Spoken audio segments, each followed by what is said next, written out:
Hello everyone, I'm Jonathan So. I graduated from the University of Hong Kong with the Master of Architecture this year and the Bachelor of Arts in Architectural Studies in 2019. I'm an active individual who is passionate about designing for Hong Kong.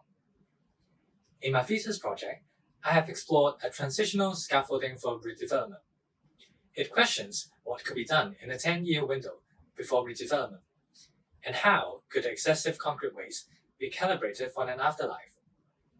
In recent years, witnessing residents being kicked out of their homes to give way for redevelopment is very saddening.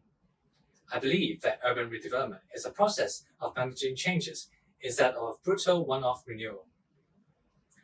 By understanding there is a 10-year vacancy during the collection of 80% ownership for a compulsory land sale, there is a demanding need for an alternative urban redevelopment mode of transitional architecture by utilizing the 10-year vacancy and the waste of concrete structure.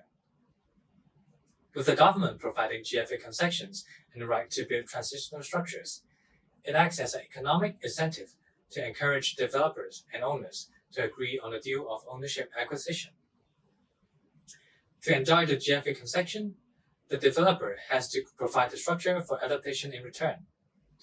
If the owner agrees with the sale, he has the right to enjoy the enhanced spatial quality and area in a window of time before demolition. The transitional wooden scaffolding kiloparts is a temporal, adaptive, lightweight structure that fits different obsolete sites. With a set of prototypical details that can be assembled and reconfigured, it gives new definition to the prescribed concrete structural framework. To demonstrate the system, Prototype Street in Sai Ying Pun is being selected. The whole street is a half-vacant site under a redevelopment process of acquiring enough ownership to force a compulsory land sale. In the larger scale, it acts as an urban connector that stitches the fragmented obsolete space back together three-dimensionally. In the smaller scale, it acts as a building calibrator that redefines the spatial use of the generic concrete frame. One significance of the adaptive system lies in the flexibility offered in different structural, program, and obsolescence conditions. It challenged the idea of scaffolding not just as a tool of construction or deconstruction.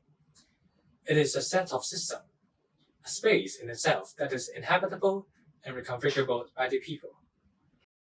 To conclude, transitional scaffolding for redevelopment is a soft process of negotiation between the government, developers, and owners. It is about embracing the fates of redevelopment and finding alternative ways to live in the transitions.